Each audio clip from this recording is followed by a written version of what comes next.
Esta es la tercera actividad académica del año. Para nosotros es muy importante, es un pilar en nuestra institución. En este caso, la gente de Ruemers, Santiago Viñón, que está ahí atrás. Seguramente hagamos muchas cosas más juntos. Así que, habiendo dicho esto, vamos a iniciar el Ateneo.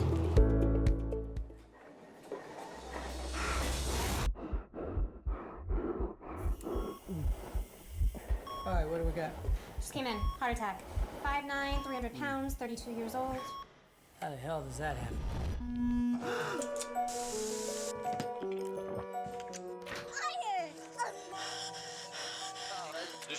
Can I get a, Could be developing diabetes. You have to make a change. Oh, yeah. You're graduating! You watch TV. You won't even have to leave. You can't do this. Yes, can I get a... Yeah, no, deep dish? You have to make a change.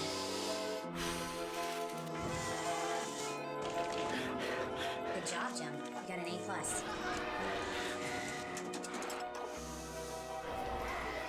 Here are your fries, sweetie.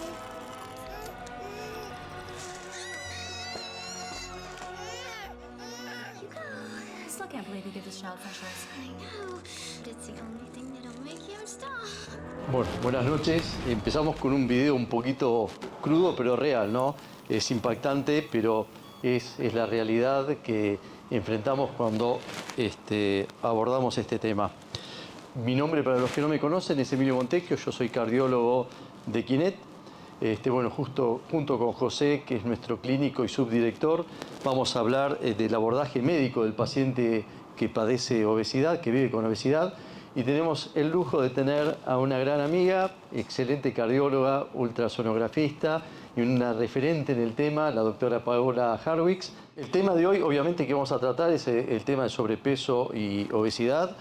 Y lo quiero hacer a través de la presentación inicial en forma muy breve de dos casos clínicos, pacientes míos que he tenido la posibilidad de verlos en consultorio, que vienen y que pueden ser pacientes de cualquiera de nosotros en la práctica médica. Fabiana consulta en enero del 2022 por registros de hipertensión arterial.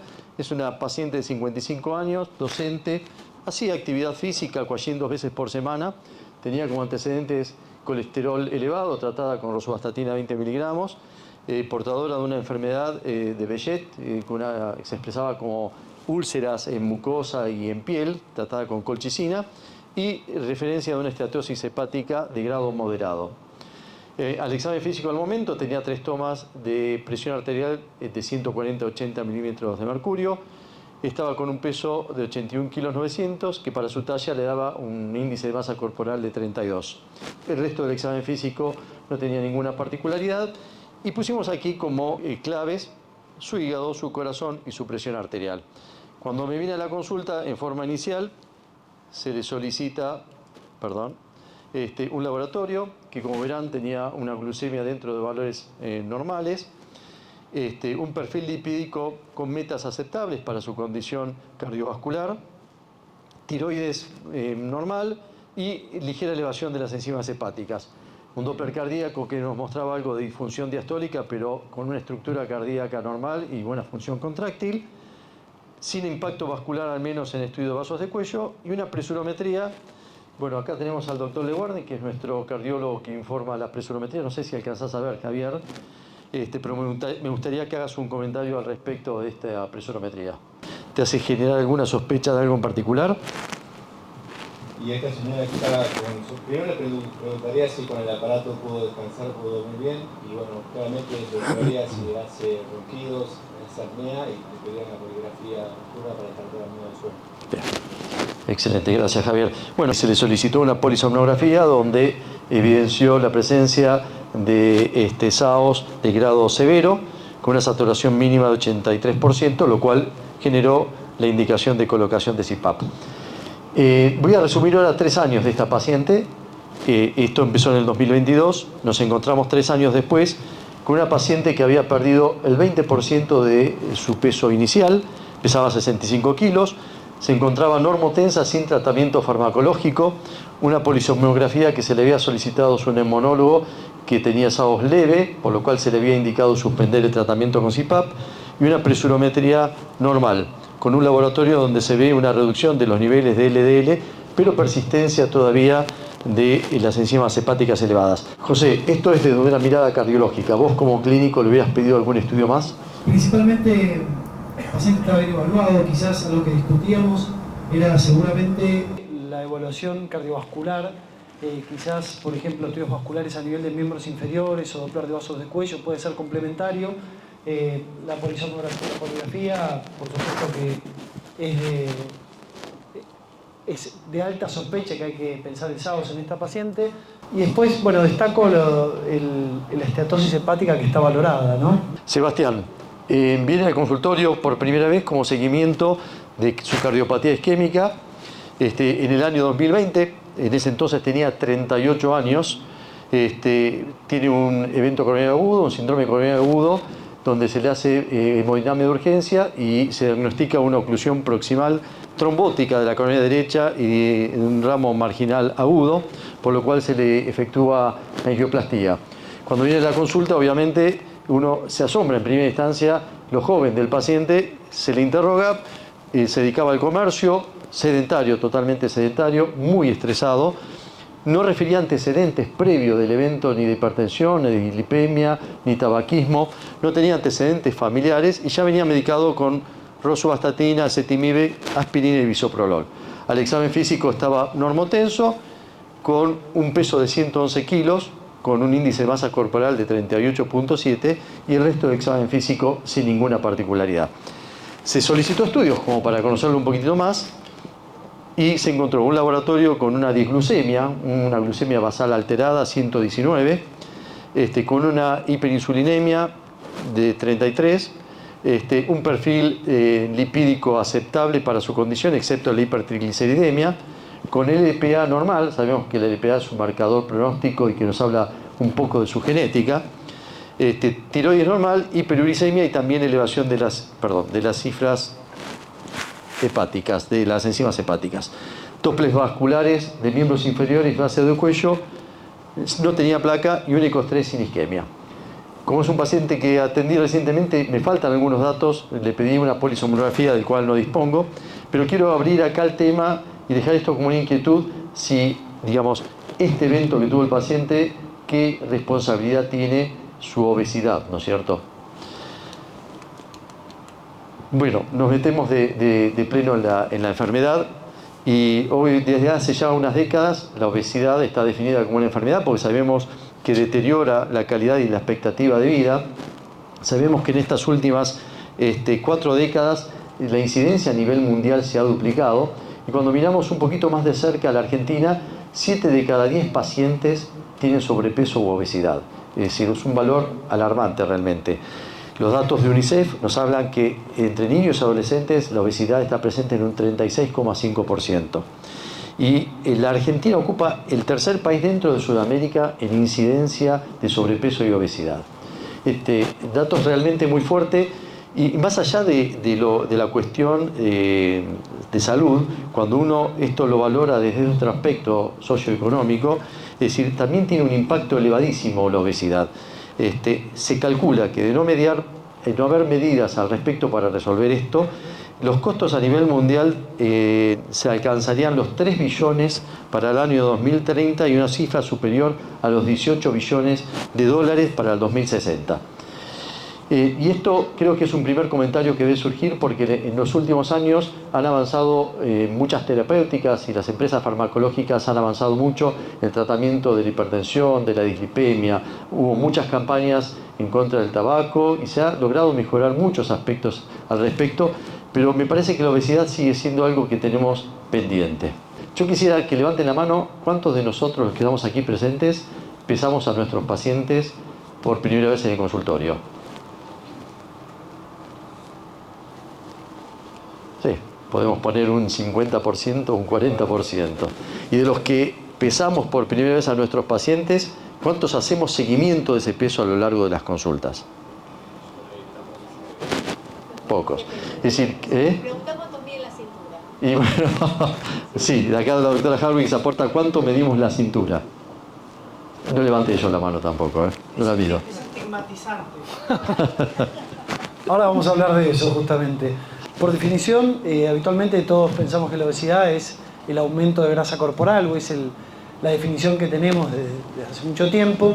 Hoy por hoy, bueno, la World Obesity Federation preestableció dos entidades: la obesidad preclínica, que es aquello exceso de grasa que no tiene manifestaciones clínicas, ¿sí?, ni metabólicas ni funcionales, y la obesidad clínica, donde el paciente ya presenta alteraciones fisiopatológicas, enfermedades asociadas y alteraciones funcionales. Para esto hay una clasificación de gravedad, ¿sí?, que es la de Edmonton, ¿sí?, o EOS, que lo que hace es dividirla en 4 estadios, incluyendo el 0. El 0 es aquel paciente prácticamente que, si bien tiene obesidad, no tiene alteraciones funcionales, ni mentales, ni alteración de la glucemia, ni el lepidograma, que se nos presentan este tipo de pacientes, y uno se plantea qué hacer, cuánto decirle, cuánto no, pero no es un prototipo tan inhabitual. Y a medida que progresa la clasificación, el estadio 1 es el estadio leve, ¿sí?, donde el paciente empieza a tener leves síntomas como desde fatiga, puede ser ligeramente hipertenso, ¿sí?, empieza a tener alteraciones fisiopatológicas, y a medida que progresa, por supuesto pasando de estadio 3 a 4, es de moderada a severa. Esta clasificación sirve también para empezar a pensar dónde vamos a encuadrar el tratamiento, además de los cambios de hábitos de vida que después hablará Paola. Este cuadro, que es un cuadro que publicó la Sociedad Europea de Cardiología, habla un poquito de la etiología de la obesidad, ¿no? Y uno siempre piensa que la etiología de la obesidad básicamente está centrada en un exceso de ingreso calórico y un poco egreso. Y en realidad es mucho más complejo que eso, digamos. Sabemos que el sobrepeso, la obesidad, compromete muchas otras cuestiones, y que ese grado de complejidad requiere de, digamos, un enfoque multidisciplinario a la vez. Sin lugar a dudas, que el exceso, digamos, de aporte calórico y el bajo egreso es una condición fundamental, pero hay otras cuestiones neurobiológicas. Sabemos que hay una clara relación entre, seguramente Paola después nos va a hablar de eso, entre el cerebro y el aparato digestivo.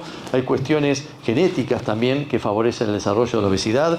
Hay cuestiones socioeconómicas, digamos, diferencias y desigualdades sanitarias y económicas.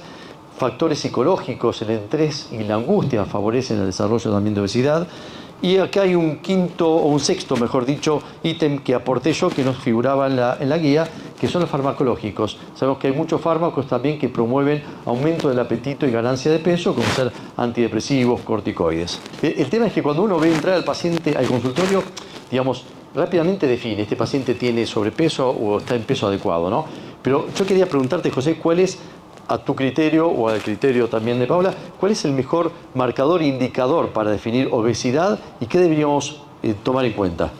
Bueno, a la hora del diagnóstico, acá hay mucha gente que se dedica a esto, seguramente tenga mucha más precisión, pero quienes por ahí somos o cardiólogos o clínicos y se nos presenta un paciente con obesidad, uno estudia en una facultad que un paciente tiene un índice de masa corporal de 25 a 30, sobrepeso, y de ahí para arriba es obesidad. Pero de repente te viene un paciente de, no sé, 90 kilos, juega al rugby, es un grandote así, hace ejercicio 4 veces por semana, le haces el cálculo y le dices, mira, sos obeso. ¿Yo soy obeso? Sí, sos obeso. Según el índice de masa corporal, acá algo que agregamos un poco, porque habitualmente todos sabemos lo mismo y todos no sabemos lo mismo, habitualmente cuando vamos ejerciendo, es esto que hablamos antes de las medidas antropométricas, que muchas veces no las tenemos tan incorporadas, ¿no?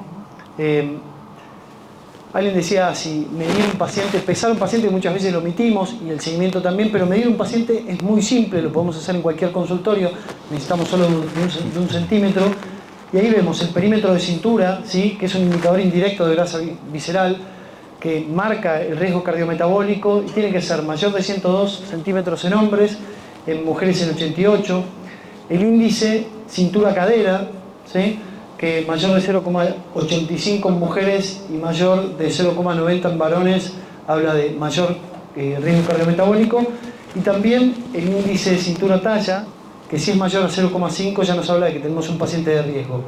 Hay otros indicadores que quizás son menos accesibles, a nivel del cuello, por ejemplo, y la bioimpedancia, que quizás es un instrumento que no tenemos tan a mano, pero vale destacarlos. Entonces, sabemos que a partir de ahora el diagnóstico de obesidad va a incluir, además de la estratificación, si es preclínico o clínico, y además del índice de masa corporal, hay que incorporar las medidas antropométricas y, por supuesto, la clasificación de Edmonton para saber cuán grave es el paciente que tenemos adelante. Fisiopatología. La verdad que en realidad cuando uno ve la fisiopatología de la obesidad, al menos yo lo entendí así, como una gran espiral donde el centro de esa espiral la ocupa la obesidad, y es como que se retroalimenta todo lo que desencadena la obesidad en sí misma. Sabemos que la obesidad, por ejemplo, tiene mucho impacto metabólico de esa grasa metabólicamente activa, tanto efecto endocrino como parácrino. Y tenemos que genera aumento de los niveles plasmáticos de leptina. No sé si se escucha bien al fondo, sí, ¿no? Aumento de los niveles plasmáticos de leptina. Sabemos que la leptina es una hormona que favorece al desarrollo de resistencia insulínica, acompañado de un proceso inflamatorio que promueve este tejido adiposo, mediado por citoquinas, interleuquina 6. Aumenta la trombogenicidad por incremento del fibrinógeno y de la adhesividad plaquetaria. Hay un incremento del tono simpático, que es el que también promueve y está vinculado con la apnea obstructiva del sueño, como así también la incidencia de aumento de circulación de ácidos grasos libres y lipoproteínas más aterogénicas, con incremento de volumen plasmático y algo no menor, que es lo que ejerce el efecto parácrino, que es la grasa visceral, perivascular o pericardíaca, que generalmente promueve también un efecto parácrino. Todo esto, digamos, la idea de mostrar esto no es para recordarlo, sino para ver qué complejo que es la fisiopatología, porque uno dice, ¿cómo abordo el tratamiento después de este paciente? ¿Me alcanza solamente con decir, camina más y come menos? ¿O tengo que utilizar algún otro recurso para tratarlo? Porque todo esto conlleva incremento del riesgo de diabetes, incremento del riesgo de desarrollo de hipertensión, dislipemia, y vamos a entrar un poquito más ahora en el tema cardiológico y ver cuál es el impacto de la obesidad sobre la parte cardiovascular. Abarqué básicamente los 4 ítems más importantes del impacto de la obesidad a nivel cardiovascular, que es la enfermedad lineal, la enfermedad coronaria, que tiene una relación claramente lineal con la obesidad. Y hay algo que me llamó la atención, que no lo conocía, y me enteré cuando me puse a hablar del tema, que más del 70% de los pacientes con enfermedad coronaria tienen sobrepeso y obesidad. Me llamó muchísimo la atención. Es decir, nos esperamos mucho los cardiólogos en mantener metas de lípidos bajas, de mantener la presión normal, de mandarlos a nuestros colegas, a diabetólogos, a que manejen su glucemia, a insistirle con que deje de fumar, pero parece ser que no nos dedicamos lo suficiente para hacer bajar al paciente de peso.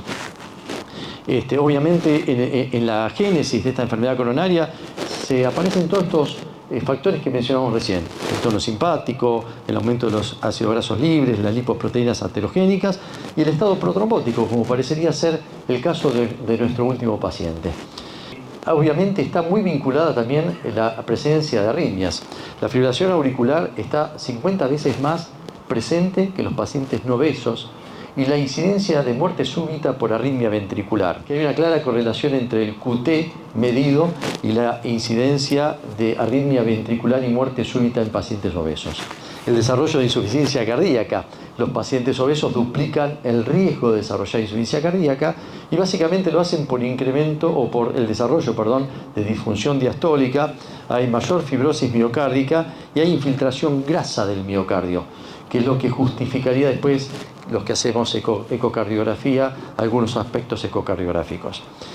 Voy a mencionar brevemente, digamos, obviamente cuando uno estudia un paciente obeso le pide seguramente una presurometría, estudios vasculares para ver impacto vascular, pero me voy a tener 2 minutos en el ecocardiograma, porque me pareció interesante, digamos, buscar estudios donde valoren cuál es el impacto de la obesidad en pacientes aparentemente sanos. Es decir, cuando aparece ya la hipertensión, la diabetes, la enfermedad coronaria, obviamente empieza ya a correr otras enfermedades en cuestión. Pero acá encontré 2 artículos donde evaluaron pacientes obesos sin comorbilidades, digamos, aparentemente sanos. Todos coinciden que la disfunción diastólica, digamos, es lo más frecuente de encontrar.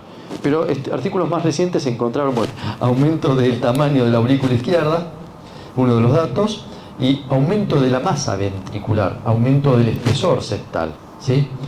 Y sin que haya hipertensión arterial. Fueron excluidos todos esos pacientes. Es decir, esto es otro dato a tener en cuenta en los que hacemos ecocardiografía, buscar la grasa entre el epicardio y exacto.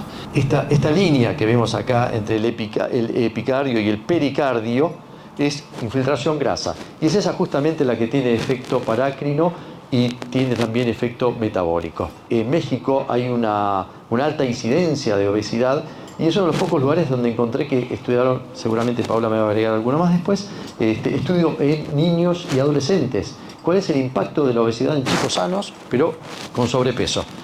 Y también encuentran lo mismo, un incremento del tamaño auricular izquierdo, un incremento del tamaño del ventrículo izquierdo y de la masa ventricular. Es decir, ya empezamos a ver edades tempranas, y hoy nos acordamos con Paola justamente de un trabajo de Fuster, donde él en edad temprana había empezado a investigar el impacto de este tipo de variables sobre las arterias de los chicos. Lo otro que nos pasa a nosotros cuando ven un paciente obeso al consultorio y lo ves entrar, básicamente no sabes ni por dónde empezar, porque la cantidad de cosas, las manifestaciones clínicas que puede tener son múltiples. Como vemos ahí, permíteme pasar al siguiente. Gracias. La verdad que es muy complejo, ustedes que hacen esto lo saben mejor que nosotros. Y un poco nosotros, habitualmente cuando vemos un paciente obeso pensamos en SAOS, ¿sí? Pensamos mucho en SAOS, alteraciones del sueño, pensamos en diabetes, pensamos en hígado graso, ¿sí? Pensamos en algunas cuestiones, pero no todas, ¿no?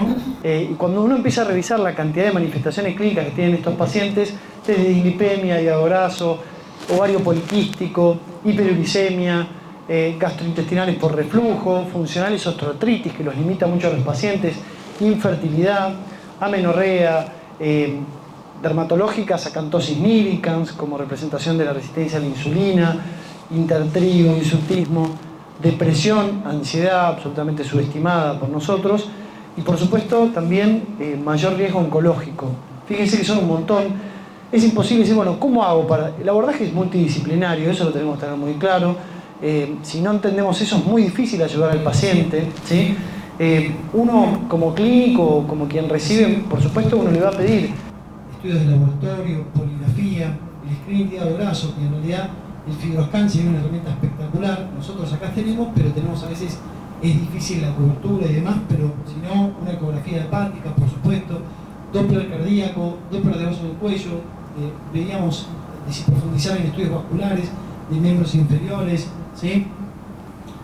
Y esto, un poco dando pie al tratamiento a continuación, fíjense el impacto que tiene el porcentaje de la pérdida de peso en los pacientes, ¿sí? Fíjense cuando uno, cómo baja, no sé, por ejemplo, 15-20% de la mortalidad cuando genera descenso de peso, de la insuficiencia cardíaca, de la apnea del sueño. Es muy importante hacer eso, pero uno a la hora de recetar al paciente le dice, bueno, come menos y haz un poquito más de ejercicio. A veces lo reducimos a eso por distintos motivos. Creo que eso está dado un poco la cultura, no solo desde la sociedad, nosotros formamos parte médicamente. También tenemos algún componente efectivamente de estigmatización, porque uno le dice, bueno, dale, ponete las pilas, baja un poquito de peso, dale, ¿qué te pasa? Barrera del sistema de salud, muchas veces no tienen acceso a los pacientes para poder abordarlos. La normalización social del exceso de peso, por ahí lo establecemos como un normal. La falta de formación médica, ¿sí? Y la industria y el entorno obesogénico, que siempre digo, si uno quiere contar en la semana cómo almorzar en la calle bien, la verdad que a veces se complica incluso queriéndolo. Pero bueno, esto es un poco para darle paso a Paola. Bueno, primero saludarlos a todos y gracias por estar acá hasta ahora. Creo que acompaño muchísimo todo lo que comentaron y creo que muchas de las cosas que vamos a tratar de charlar en estos 20 minutos es, lo primero es la terminología, de cómo el paciente recibe bien o mal, y esto está estudiado con encuestas, en niños, en adolescentes, en madres y padres de niños, y hablar de obesidad no les gusta. Hay que hablar de exceso de peso, hablar de sobrepeso, ¿sí? Pero tratar de evitar la palabra obesidad o gordura o grandote. Todo eso a uno dice estigmatizante desde nosotros y desde mismo lo que perciben los pacientes, así que eso como primer comentario. Y lo segundo es tratar con compasión y con empatía, porque creo que este trabajo interdisciplinario que tenemos que trabajar entre todos, de la mano de la empatía y la compasión con el paciente que sufre por tener esta enfermedad, que no es una elección, no es un problema que le falte voluntad, que tenga una falla moral, que sea fiaca. Tiene que ver con que hay una disregulación del centro del apetito, donde hay un proceso químico y biológico que está alterado y donde ahí va a actuar la medicación. Y donde nosotros entendemos que eso va a ser parte importante, junto con cambios de estilo de vida, junto con promover la actividad física adaptada a cada paciente, evaluar bien con una dinamometría, con una test de la sentadilla, ver cómo está esa capacidad funcional de cada paciente para hacer una muy buena indicación de qué tipo de ejercicio puede hacer. Y por supuesto, trabajar con un nutricionista para lograr un plan adecuado, ver cómo descansa, ver si tiene con los stop bang apnea del sueño o no, con una simple pregunta, hacer las mediciones correctas, si vemos con la bioimpedancia, hacer un adecuado diagnóstico también de exceso de grasa. Y también tener en cuenta que hoy las guías nos cambiaron. Yo acabo de volver del Congreso de Obesidad de este año y pone muy en claro que la indicación farmacológica de los pacientes con obesidad, con más de 30 está claro, pero ponen de relevancia que más de 25 índice de masa corporal, asociado a un índice de cintura-altura, como decía recién, de más de 0,5. Y alguna comorbilidad, sea mental, o sea psicológica, sea metabólica, sea mecánica, ese paciente merece un tratamiento, pensarlo por lo menos en un tratamiento farmacológico. ¿Sí? O sea que es interesante. Y pensar también qué estadio el paciente tiene de monto para saber cuán intenso va a ser mi abordaje terapéutico con fármacos. Y pensándolo sobre todo, ¿por qué es importante? Porque fíjense qué interesante. Estas son fotos que yo saqué de la presentación porque todavía no están los papers publicados. Esta es de una presentación del año pasado del Congreso. El índice de masa corporal que está puesto acá arriba, ¿sí? BMI o índice de cintura-altura, para el paciente con diabetes e hipertensión, ambos son parámetros muy importantes. Cuando hablo de trastornos de osteoartritis, el índice de cintura-altura no importa, importa el sobrepeso dado por el índice de masa corporal. Y cuando hablo de enfermedad cardiovascular, no importa tanto el índice de masa corporal, sí importa el índice de cintura-altura. Por eso que tenemos que medir al paciente con 1 centímetro, nos toma 30 segundos hacerlo y nos marca la diferencia para saber en qué situación de riesgo metabólico está. Y la otra cosa interesante que ya Gemma Fruger lo empezó a plantear ya en el 2019 es la adiposidad, o sea, la enfermedad del tejido adiposo a veces se da por un aumento de la masa grasa o también se da por un aumento de la alteración metabólica y funcional inmune de ese tejido adiposo que, como bien decía Emilio, genera alteraciones endócrinas, inmunitarias y metabólicas. Y cuando entramos a pensar en todo esto, la cultura, la distribución del tejido adiposo, la funcionalidad, tiene que ver con qué tratamiento yo voy a empezar con este paciente. Así que las guías nos muestran esto, está publicándose en este momento, se aceptó el 12 de mayo, por eso no traigo el paper, lo mismo son fotos, pero me parece que vale la pena compartirlos. Tratamiento médico de la obesidad. Si tengo sobrepeso sin complicaciones, lo que voy a apuntar es a que el paciente baje de peso, si obviamente conversamos con el paciente, si esa es la estrategia, y cualquier fármaco puede ser establecido como el tratamiento de elección. Va a ser importante, que lo traigo un poquito más adelante, es conocer el fenotipo alimentario del paciente, porque no todos los pacientes deberían recibir el mismo tipo de tratamiento. Si uno tiene un estilo de comer de volumen, de cantidad, o si tiene un estilo de compulsión o de atracón, ahora se los voy a contar, o si tiene un cerebro hambriento o un intestino hambriento, tiene diferente estrategia terapéutica porque el resultado del tratamiento es mucho mejor. Pero bueno, sigo con esto. Pacientes con complicaciones a nivel de la obesidad, en este caso lo que vamos a pensar es si tiene la enfermedad del tejido adiposo por exceso de tejido adiposo, y en este caso hay dos patologías. La osteoartritis, que sería el aumento del tejido adiposo con complicaciones mecánicas, sea de rodilla, sea de tobillo, sea de cadera, y en este caso está hecho el estudio, perdón, me fui primero por el otro, vuelvo al primero que dice apnea del sueño. Para apnea del sueño, hoy hay un estudio hecho con tirzepatide que mostró una reducción de eventos respiratorios y mejor saturación de oxígeno y mejor eventualidad porque el paciente logra un descenso de peso tal que favorece que esa grasa retrofaringea se reduzca y permita un mejor pasaje del aire. En este caso, este es el trabajo, tirzepatide para obstrucción de apnea del sueño, fíjense, menos episodios de hipopnea y apnea, y con esto el paciente mejora claramente. Menos episodios de fibrilación auricular, menos hipertensión nocturna, con un mejor patrón de hiper cuando va bajando de peso. Así que en este caso ellos recomiendan tirzepatide. Y cuando vamos a osteoartritis, el estudio está hecho con semaglutide. Se hizo una publicación que mostró que el descenso con 2.4 de semaglutide, dosis de obesidad, los pacientes lograban una mejoría de este score que se llama WOMAC, que establece rigidez, dolor articular y demás, que los pacientes cuando bajaban de peso lograban beneficios claramente en este punto. Cuando ven las complicaciones de la adiposopatía asociada al trastorno metabólico, pacientes que tienen prediabetes, tanto tirzepatide como semaglutide y liraglutide mostraron reducción de estos eventos, se los voy a mostrar un ratito. Cuando es diabetes tipo 2, la remisión, y esto, si ustedes recuerdan algún estudio que se ha hecho, por ejemplo, con dietas restrictivas, el estudio DIRECT, logró una remisión, o sea que el descenso de peso más del 15% logra significativamente bajar esa remisión de la diabetes. Y con tirce y con sema y liraglutide se logró también, y mismo hay resultados buenos con la naltrexona bupropion de remisión de la diabetes. Después, con enfermedad cardiovascular, el estudio SELECT, que ahora se les voy a contar, es el que nos mostró realmente una reducción del evento cardiovascular de un 20%, así que es la que está indicada en este momento. Y para insuficiencia cardíaca tenemos tirce y semaglutide, el estudio SUMMIT y el estudio de STEP. Y en el estudio MASH hay una reciente publicación de tirzepatide y una de hace 2 semanas, que el estudio de ESSENCE, que es de semaglutide, que también mostró en 800 pacientes reducción de fibrosis, de inflamación, y con esto está también avalado. Si bien está en gris, es porque este estudio se publicó antes de esta publicación del ESSENCE.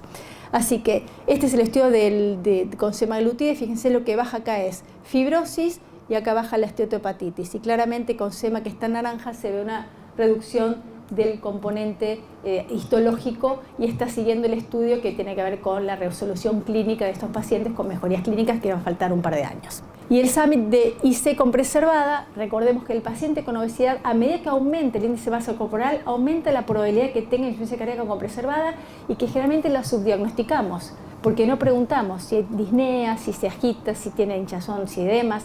Esto lo tenemos que interrogar e ir a pedir el estudio del ecodoppler para ver si tiene disfunción diastólica, y con eso ya empezar a pensar cuánto va a mejorar nuestro paciente, porque bajar la grasa pericárdica y epicárdica va a generar un beneficio enorme para las funcionalidades de corazón. Y tirzepatide también bajó la incidencia tanto de hospitalizaciones y mortalidad cardiovascular. El estudio del STEP-HF, que seguramente lo conocen, fue más llevado al tema de calidad de vida. No es tan duro el endpoint como fue con este SUMMIT. Y esto es lo que les decía recién. Acosta, que es un ecuatoriano que trabaja en Estados Unidos, hizo una clasificación de 4 biotipos del estilo alimentario. El primero es el cerebro hambriento. El cerebro hambriento es el que come y siente todo el tiempo que tiene hambre, ¿sí? Y como que no se sacia con una porción grande de comida. Entonces va a comer mucho volumen. Ese es el cerebro hambriento, y eso es muy prevalente, de un 16%. El tema del intestino hambriento es el que está picoteando todo el día. Es el que tiene hambre y al ratito tiene hambre y al ratito tiene hambre, y tiene algo que dice la sensación de saciedad digestiva no se da, y este tipo de pacientes se benefician. Ahora les voy a contar con otro tratamiento. Metabolismo lento. Generalmente los pacientes dietantes crónicos que bajan, suben, esos pacientes bajan su metabolismo porque pierden mucha masa muscular, y son este grupo de pacientes. Y el más frecuente es el emocional, el hambre emocional, que con todo lo calmamos con comida, pero fíjense que también hay una gran superposición de compartir fenotipos en un 27%. Y sabemos que si nosotros indicamos tratamientos de manera dirigida, el beneficio, el resultado, fíjense, cuando es bien hecho el fenotipo, logramos una mejor prevalencia de pérdida de peso, tanto para 5, 10, 15 o 20. En azul se ve todos los pacientes que fueron bien fenotipificados lograron mejor resultado. Y se los voy a hacer fácil. Pacientes que son comedores nocturnos o que tienen atrascones andan muy bien con la naltrexona bupropion. Pacientes que tienen un estilo más del volumen, de la cantidad, del hambre emocional, con semaglutide o con liraglutide andan mucho mejor. Y muchas veces hay que combinar, porque el paciente no viene con un formato solo y está bueno combinarlo. Y por eso está bueno interrogar la historia de obesidad de ese paciente, interrogar también el estilo alimentario para ver con qué fármaco vamos a tratarlo mejor. GLP-1, capaz que esto lo conocen, voy a ser breve, pero lo que sabemos es que esta disregulación está en el núcleo arcuato, y hay un aumento en general del sistema NPI, que son las hormonas que dan hambre, y una menor reducción de las POMCARP. Lo que hace el agonista GLP-1 es potenciar todo el sistema de saciedad y dar un efecto anorexígeno. Y por otro lado, tiene un efecto a nivel de cero recompensa, y en la corteza prefrontal, en las funciones ejecutivas, el paciente logra tomar mejores decisiones. ¿Sí? Yo siempre digo que es como jugar al bowling con el tapacanaleta. Si yo tiro la pelota y la tiro un poquito mal, y bueno, yo sé que tengo el topete de que la medicación me va a decir, si seguís comiendo va a haber una sensación de malestar. Y esto es lo que tenemos que también hablar con los pacientes, enseñarles a comer, a que achiquen las porciones, porque la digestión se hace más lenta, el paciente come, se le retrasa el vaciamiento gástrico y eso hace que tenga una saciedad precoz. Y que si no respetamos esa saciedad precoz, aparecen todos los efectos adversos de náuseas, vómitos, dispepsia, eructos, malestar importante. Y la otra cosa importante que es que hay un aumento de los GLP-1, fíjense en esta imagen dinámica, en el núcleo arcuato y en la corteza prefrontal después de comer. Aumenta la concentración de GLP-1 y eso es lo que favorece esa mayor unión de receptores y mejor efecto de saciedad. Liraglutide nos mostró el estudio SCALE que la reducción del peso era entre un 5 y un 7%, no tan potente, con 3 miligramos, pero también teníamos beneficios metabólicos, mejor el perfil lipídico, mejora la glucemia, una reducción de la progresión de la diabetes, de la prediabetes a la diabetes de un 80%, y esto lo veíamos con pacientes que llegan con obesidad y una glicosilada de 5.9, de 6, veíamos que bajaban de peso y eso mejoraba, mejor presión arterial y menor inflamación. Y esto es interesante porque tenemos estudios con liraglutide tanto en pacientes bariátricos y en pacientes en adolescentes, y esto también nos da un puntapié para pensar en ese grupo de pacientes entre 12 para adelante para utilizar este tipo de fármacos. Cuando vamos a semaglutide, lo que sabemos con semaglutide es que es un análogo que tiene mayor homología, el lira tenía 91, este tiene 94, es una molécula más pequeña y permite un mejor efecto central en esto de lo que es esta cosa de el deseo imperioso por comer, esta sensación del hambre por emociones. Y acá es donde nosotros sabemos que esta medicación reduce apetito, mejora el control del craving y tiene mucho efecto a nivel cardiovascular, como les voy a mostrar. Un solo estudio les voy a mostrar, el programa STEP mostró el semaglutide en obesidad, en diabetes, en obesidad con intensificación del tratamiento, en apnea del sueño, en chicos también, por estar el STEP Teens, y lo que vemos es que hay una reducción promedio del 16%. Y fíjense que más del 20%, casi el 32%, logra una reducción del 20% del peso. Hay un grupo que es más respondedor, otro que es menos respondedor, y hay un grupo que es más adherente, y está ahí el arte nuestro de trabajar con el paciente para motivarlo, para trabajar, para que cambie hábitos, para que logre el mayor descenso de peso posible. Y también saber que cuando el paciente baja de peso, y esto está en redes lleno, que dicen pierde músculo, no use esa medicación, que la cara de Ozempic, que todo eso, todos los procesos que uno baja de peso, bajamos grasa y perdemos también músculo. Y lo importante acá es enseñarle al paciente a que incorpore el ejercicio, que incorpore el ejercicio de fuerza para poder evitar esa pérdida de masa muscular y un buen aporte proteico en la alimentación para que esto no suceda. Pero en general, fíjense, este es el paciente en el basal, 42% de grasa, y en el rojito abajo está el 52% de masa magra que incluye también hueso, que incluye ligamentos y demás. Cuando hablo en el grupo con placebo, fíjense, este es el de acá, es semaglutide 42, bajó a 32.5 de grasa y bajó, pero fíjense cómo bajó acá. El porcentaje de pérdida de grasa es muy poquito, y si bien se pierde grasa y masa muscular, si hacemos este trabajo con los pacientes de educar en hacer ejercicio, la situación es mucho más cuidadosa. Y baja inflamación, baja presión arterial, mejora el perfil lipídico, siempre baja triglicéridos, baja LDL, mejora HDL, no toca tanto el LDL, pero también tiene un efecto mejor en el perfil aterogénico. Y esto también es lo que aparece acá en verde, los pacientes que están en normoglucemia. En el grupo inicial, 45% tenía prediabetes y se va a un 16%. O sea que hay una reducción de un 75% también y de la progresión a la prediabetes. Con lo cual, estos fármacos realmente cambian la historia y nosotros evitamos que el paciente progrese a una enfermedad que es realmente mucho más comprometedora. Efectos adversos, fíjense, parecidos todos, placebo y grupo con tratamiento. Los más frecuentes son los gastrointestinales. No hay grandes efectos adversos, y escalar el fármaco de manera gradual, a veces, si bien el protocolo es cada 4 semanas aumentamos de 0,25, después 0,5 y demás, lo hacemos más lento. Si el paciente está con buena tolerancia, buena aceptación y logra buena saciedad y no tiene tanto hambre, podemos estirar la escalada para un poquito más de tiempo y siempre evaluando a medida con el paciente cómo le va con las cosas. ¿Qué pasa si dejamos el tratamiento? Esta pregunta es la que cae de cajón siempre cuando el paciente empieza: ¿hasta cuándo lo voy a usar?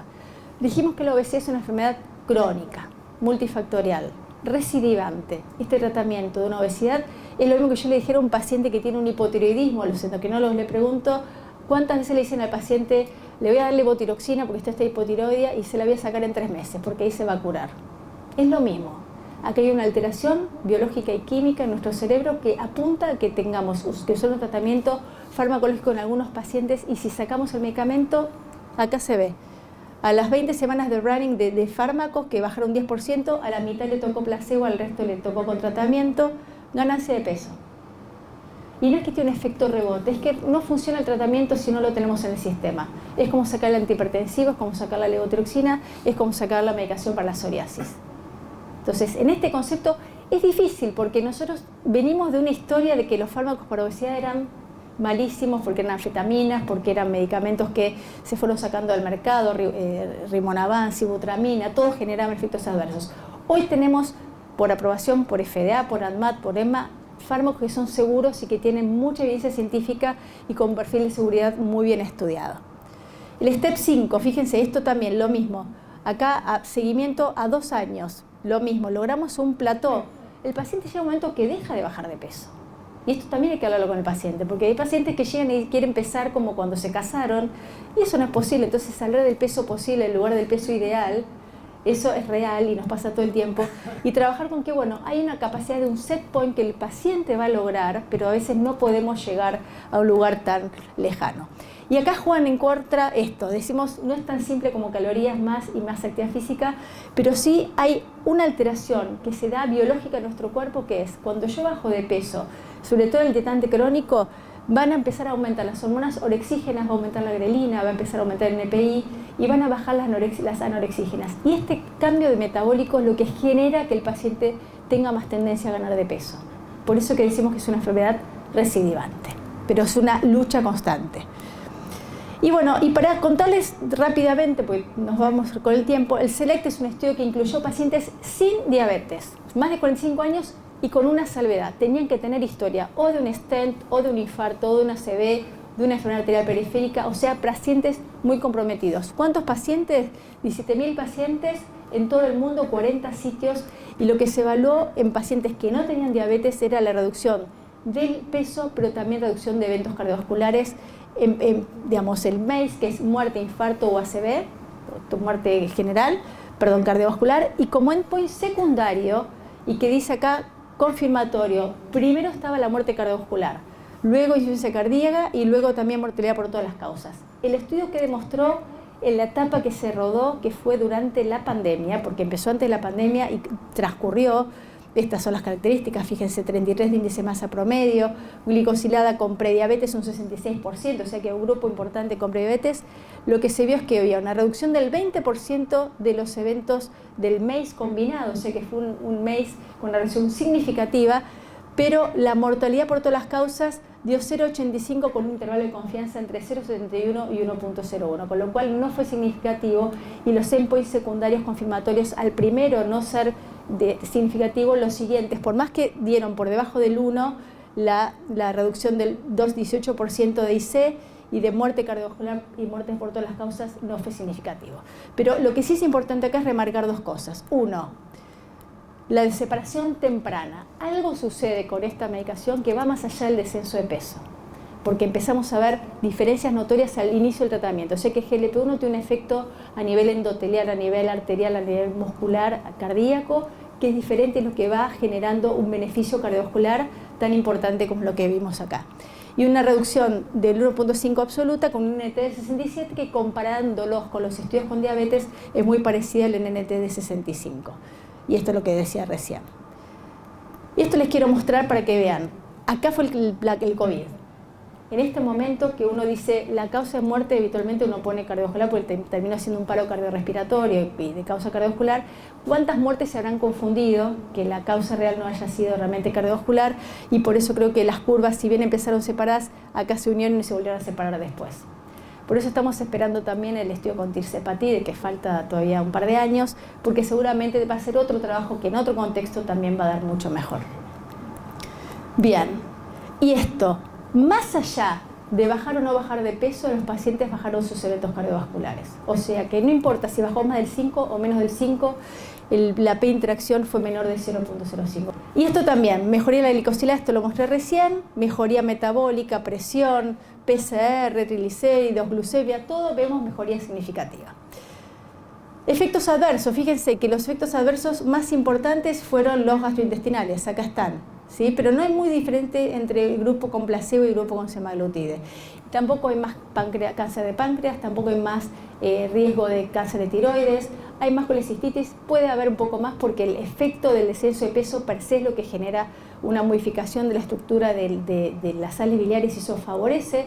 Por eso a veces no es que se deba pedir siempre una ecografía abdominal para ver si hay cálculos en la vesícula, pero si el paciente tiene un antecedente o si lo buscamos porque queremos escreenear el hígado graso y hay cálculos en la vesícula, de buena práctica, por lo menos lo que yo hago es resolvamos primero el cálculo, saquemos la vesícula y después empecemos el tratamiento, porque no está bueno que el paciente tenga una pancreatitis que podemos evitar completamente. Bueno, esto es como el resumen.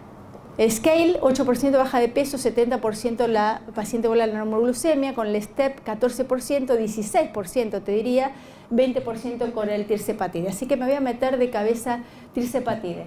Es un agonista dual, ¿sí? Actúa como agonista GLP-1 y aparte tiene una acción sobre el receptor de insulinotrópico que genera una mejor secreción de insulina en fase temprana y potencia claramente la sinergia metabólica que hace con este paciente. Hay como un efecto de más lipólisis en este paciente, el efecto se ve con menos efectos adversos en cuanto a náuseas supuestamente con respecto a liraglutide y a semaglutide. Y lo que mostró es impresionante, 22% reducción de peso a las 72 semanas de randomización. Y esto también se escala, 2,5, 5, 10 y 15 miligramos diario. Y esto es fantástico. Uno dice, bueno, ¿cuánto bajaron el 5% del peso? Uno dice, bueno, un montón, poquitos. 3% logró el descenso de peso del 5%. ¿Por qué? Porque la mayoría bajó mucho más. La mayoría bajó más del 20%, logró el 65% de los participantes lograron bajar eso y un 23% logró bajar más del 30% del peso. O sea que el efecto es significativo. Y se hizo un estudio cabeza a cabeza, que obviamente lo sponsorió la gente de tirzepatide, de Lilly, comparando semaglutide 2.4 contra Mounjaro, contra tirzepatide de 15 miligramos. Y el objetivo fue evaluar claramente si había una mejoría con respecto al otro en eficacia. Y lo que se vio en este estudio cabeza a cabeza es que en azul es gastatirse, el 87% lograba el descenso de peso del 10%, fíjense, más del 30% bajaba el 22% de los pacientes. Y le ganaba una vez y media, casi 2 veces, casi 3 veces y media las pacientes con tirzepatide. Así que esto fue como un boom, sala llena, gente sentada en el piso buscando estos resultados. Esperemos que ver qué pasa en breve, seguramente lo van a traer acá al laboratorio de Lilly, Rafo, veremos qué pasa. Y estas son las reducciones, 15% con sema, 21% con tirzepatide. 2 palabras, bueno, baja la presión, obviamente, sistólica, diastólica, mejora lípidos, mejora glucemia, todo lo esperable y todo lo que vimos en los otros estudios. Y llamativamente esto, un poquito más de reacción en el sitio de aplicación con tirzepatide. Esto fue como algo llamativo que para todos nos pareció. Y en cuanto a las náuseas, semaglutide y vómitos más frecuentes en el grupo de semaglutide. Pero vuelvo a decir, suelen ser transitorias y en general no es muy frecuente que suceda. Y 2 palabras de naltrexona bupropion porque merece la pena tener en cuenta. Naltrexona bupropion actúa acá. Tenemos el receptor mu opioide y la liberación de POM, que es el sistema que dijimos que es anorexígeno. Lo que hace el bupropion es liberar más POM, más alfa-MSH, que es la hormona que regula la señal de saciedad, ¿sí? Y lo que hace el receptor mu es inhibir de manera contrarregulatoria para que esta liberación excesiva de este alfa-MSH genere más saciedad. Pero lo que hace justamente el bupropion, naltrexona es bloquear este receptor, con lo cual hay más potencia de este funcional de alfa-MSH y genera mucho más efecto anorexígeno. Empezó el estudio y todos felices, fíjense las curvas cómo se separaron, bajaban 41% los eventos del MACE, infarto, muerte y ACV. Siguió el estudio, acá se empezaron a filtrar datos, el laboratorio, no sé cómo fue que se filtraron los datos, y finalmente al final de los 3 años se tuvo que suspender porque esas curvas se empezaron a acercar y el haber filtrado los datos le quitó credibilidad al estudio, con lo cual no se llegó a tener un estudio que muestre reducción del riesgo cardiovascular. Sí se muestra que hay fíjense que está una reducción del 5% con un intervalo de confianza que supera el 1, con lo cual no aumenta el riesgo, pero no se encuentra beneficio. ¿Y qué es lo que sabemos hasta ahora? Es los datos de vida real. Vida real del uso de farmacovigilancia, no hay ningún warning que diga esto hay que suspenderlo. En Estados Unidos se usa, en Argentina se usa, en Europa está suspendido, España por ejemplo no lo venden, pero sabemos que sigue comercializándose sin mucho problema y tiene un efecto en lo que yo les decía, grupos que tienen más del estilo de atracón, de la compulsión nocturna, ese paciente, el comedor nocturno es el que mejor le va con este fármaco. Salvedades, contraindicados en pacientes que tienen hipertensión no controlada, pacientes con antecedentes de convulsiones y epilepsia no se puede dar, obviamente embarazo y lactancia, enfermedad renal, hepática, como todos los fármacos. Y para ir terminando, nosotros tenemos muy claros los endocrinólogos que los pacientes tienen que tener glicosilada abajo de 7 o 6.5, los que tenemos hipertensión va abajo de 12.8, tenemos claro cuáles son las metas terapéuticas o los biomarcadores a los que hay que llegar. Cuando hablamos de obesidad es porcentaje de descenso de peso, pero es difícil identificar porque el que tiene un exceso de peso de 10%, con bajar 10% va a estar bien, pero que tiene un exceso de peso de un 20%, difícil definir cuánto es el exceso de peso que tiene que bajar. Por eso todo tratamiento es un traje a medida y sin embargo sabemos que bajar de peso baja mortalidad, baja diabetes, baja hipertensión, baja en el sueño, baja el hígado graso y la insuficiencia cardíaca. Así que nosotros sabemos que tenemos muchas terapias para empezar, trabajar en cambio de hábitos, hacer actividad física, buscar fármacos que trabajen en el tratamiento de la obesidad, pensar en bariátrica cuando tenemos un índice de masa más de 35 y comorbilidades sin lugar a dudas, y hasta se está bajando a 30 y comorbilidades también, esto está cambiando también ahora, y por qué no terapias combinadas. No siempre es uno u otro tratamiento, pero sin dudas estamos ante un salto en la historia del tratamiento de la obesidad. Vienen muchísimos fármacos nuevos, survodutide, retatrutide, orforglipron, un montón de fármacos que van a darnos muchos beneficios y mucha ayuda para pacientes que realmente padecen esta enfermedad y que creo que de manera integral tenemos que tratarlos entre todos. Así que creo que terminé. Nada más. Muy rápido. Muchas gracias, Paola. Bueno, le agradecemos a la gente de Ruemers por el apoyo para esta actividad y preguntas. Un paciente, no es autorreferencial esto, pero un paciente ni hablo de nadie de acá, porque se identifica, un paciente de 45 años, con un índice de masa corporal de 30, con un índice de 102, voy a hacer todo border, ¿sí? Que tiene hígado graso, sabiendo que eso potencialmente en el futuro va a ser una de las primeras causas de trasplante, que tiene dislipemia, pero nada es tan severo, no es hipertenso, es más sedentario, ese paciente que está en esa situación, ¿cuál es un poco el abordaje que ustedes proponen con ese tipo de pacientes que por ahí está, digamos, no del todo inclinado hacia un lugar hacia el otro? ¿Cuál sería su abordaje? ¿Cuál es su opinión? Lo primero que uno tiene que hacer con un paciente así es conocer la historia del peso de ese paciente.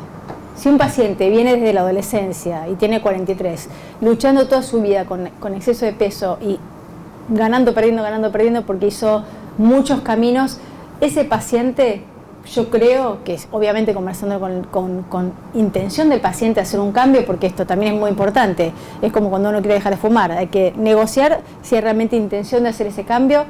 El fármaco nos va a ayudar un montón. Y esto es lo que tenemos que cambiar un poquito la mirada, no es agoto todo el cambio de hábito y después si no pudimos, está bien. A veces hay muchos pacientes que necesitan ese acompañamiento de que pueda cambiar hábitos, porque les es mucho más fácil cambiar hábitos cuando uno está pensando todo el tiempo en comida. Yo no sé si alguno de ustedes ya tuvo algún paciente con GLP-1, pero lo primero que te cuentan es, doctora, siento que esa vocecita que tenía en mi cabeza se apagó. Yo me levantaba en la mañana y pensaba qué voy a desayunar, qué voy a almorzar, qué voy a comer, cuántas calorías tiene, si me como el alfajor, si no me lo como, si después qué me voy a comprar. Esa cosa que tiene el paciente que vive con obesidad es una batalla constante. Y si ese paciente viene con esa historia, yo no dudo en que un fármaco lo va a ayudar. Pero obviamente hay que trabajar mucho con el cambio de hábitos. Yo te quiero, tu presentación estuvo espectacular. La pregunta hoy, obviamente que las incretinas ocupan un lugar en el último tiempo. Primero era solo endocrinológica, después como siempre los cardiólogos son peligrosísimos. Pero lo cierto es, ¿a quién no? La pregunta es, ¿encontrás algún fenotipo? Después vemos las dificultades, hay publicaciones hoy de insulinoterapia, no en el insulinopénico absoluto, pero en el otro grupo, en el metabólico, que no alcanza objetivos. Se ve en Estados Unidos, en una publicación reciente, que hay un montón de claudicación en el follow-up de GLP-1 por distintas causas. Porque el paciente dice, hay un grupo, que dice, a mí me da felicidad comer, yo ya dejé. Sí. Entonces lo rechazan porque la felicidad es la ingesta. Otros por costos, muchos. Uno habla muy enriquecedor, el Mounjaro, etc. Pero hay un 2% de la población mundial que accede a esta fármaca. Ahora se viene una de industria nacional que va no democratizar, pero va a ampliar un poco el uso de semaglutide de copia, inyectable. Pero bueno, en un paciente con estas características metabólicas, ¿a alguno no le darías, por ninguno de los costos, a alguno no recibe esta fármaca? Mira, va a venir y nos pasa todo el tiempo que llega la paciente con 3 kilos de más, el estético finito de 3 kilos más, no. Te voy a dar un ejemplo que vos lo ves también en el consultorio. La mujer con menopausia, ¿sí? Que empieza a transitar su menopausia, empieza a hacer su ganancia de peso, empieza a subir su LDL, empieza a juntar su grasita en la zona visceral y que tal vez no cambió tanto su estilo alimentario y no cambió tanto su actividad física y empieza a superar peso año tras año y pasan 4 años, 5 años tratando de bajar y tiene 8 o 10 kilos arriba. Y no llega a tener 30 índice de masa corporal y tal vez tiene un 26, pero sí tiene un índice de cintura de altura ya más de 0,5 porque hoy me pasó justo en el consultorio con una paciente. Y vos decís, ¿por qué esperar a que esta mujer llegue a 27, 28, 30 si puedo empezar antes? Y si le voy a cambiar su historia, y aparte venía con una glicosina en el límite. Yo no tengo duda que esta pregunta de si encima decimos baja 20% de infarto, se ve muerte cardiovascular, que los cardiólogos entramos con el pie duro, pero no tengo duda que es un fármaco que va a traer esta pregunta muchas veces. Yo creo que el paciente con historia de trastorno alimentario, de mucha restricción o que tuvo una anorexia importante, no se lo daría. A una persona que viene por 3 kilos de más, no se lo daría. Una paciente con un perfil metabólico, sin duda se lo doy. Ese no me cabe ninguna duda. El paciente que tiene apnea del sueño, también. A mí me gustaría hacer, o tal vez sumar un pequeño aporte, porque la charla, las dos presentaciones fueron más que interesantes. Me voy a tomar el atrevimiento de empezar por la parte de la obesidad, entendiendo que el panículo adiposo funciona como un órgano endocrino prácticamente, que libera interleuquinas, citoquinas y bueno, muchos más otros transmisores, y que estos van a generar un aumento del estrés parietal, rigidez del ventrículo y por lo tanto un aumento, o mejor dicho, un cambio en las presiones de las cavidades cardíacas, repercutiendo fundamentalmente sobre la aurícula izquierda, dilatándola, llenándola de fibrosis, conduciendo a la fibrilación auricular. Y de la misma manera, la obesidad también hace que el paciente tenga más apnea obstructiva del sueño, que es algo que poco cuestionamos, o mejor dicho, poco preguntamos en la consulta. A veces tenemos que terminar hablando con la esposa o con cualquier acompañante preguntándole qué tan fuerte ronca, haciendo el ejemplo de ese estallido cuando finalmente entra el aire. Entonces, poco indagamos sobre eso, y en ese sentido las guías europeas, las últimas publicadas del año pasado, han cambiado un poco el enfoque terapéutico del paciente con fibrilación auricular. Si bien la ablación es la mejor opción terapéutica, el camino empieza por el manejo de las comorbilidades, y entre ellas la obesidad, el sedentarismo, la hipertensión, los hábitos tóxicos, la apnea obstructiva del sueño. Digamos, mi intención es sumar un poco a lo que dijeron, pero no va a haber buen resultado, por lo menos digamos desde mi especialidad, en lo que es el tratamiento de la fibrilación auricular.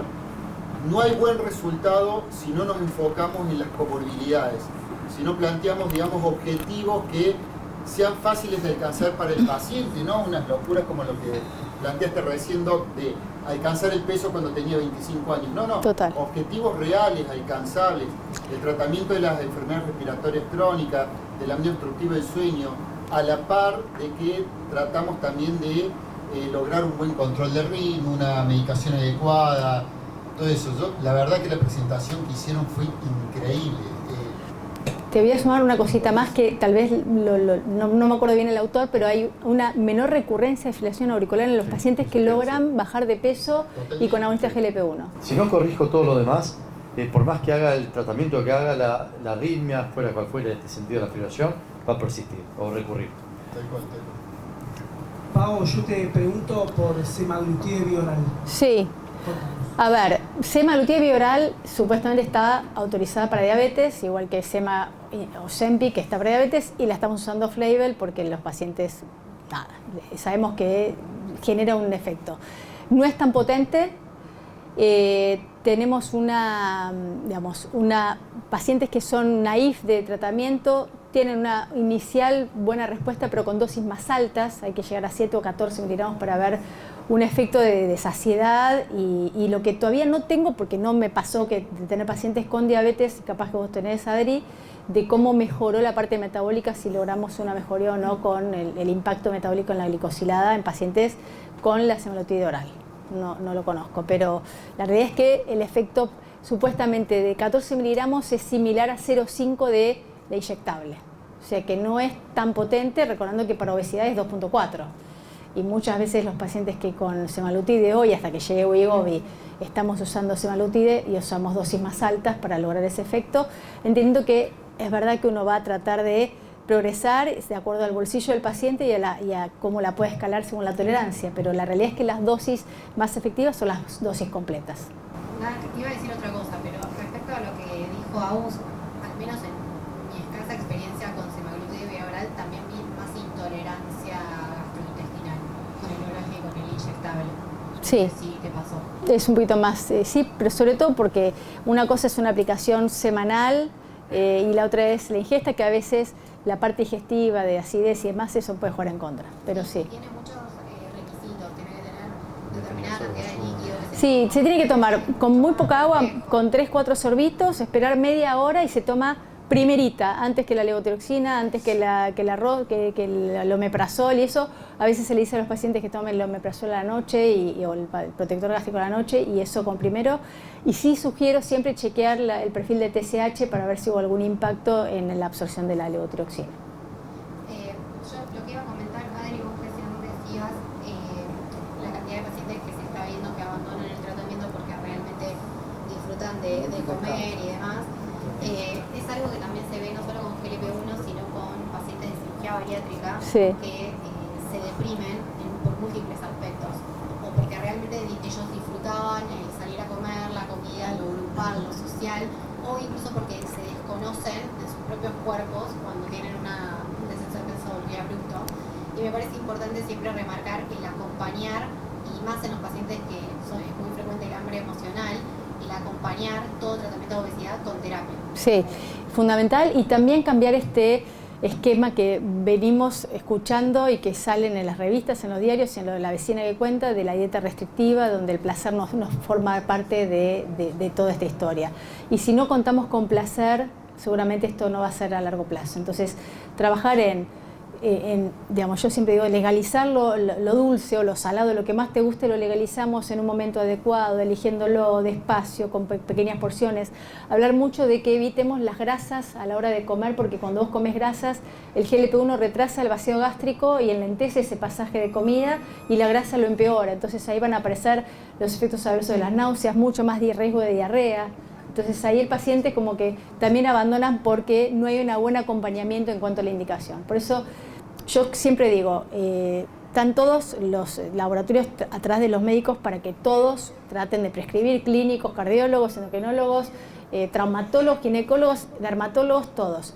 Siempre háganlo, pero acompáñenlo con un equipo de nutrición al lado y también de terapia cuando haga falta, porque el tratamiento, si no es quemar una molécula que es espectacular en un tratamiento que no esté indicado completamente. No, yo quería hacer un comentario porque el paciente que vos habías consultado tenía hígado graso. Sí. Y habías preguntado qué harías.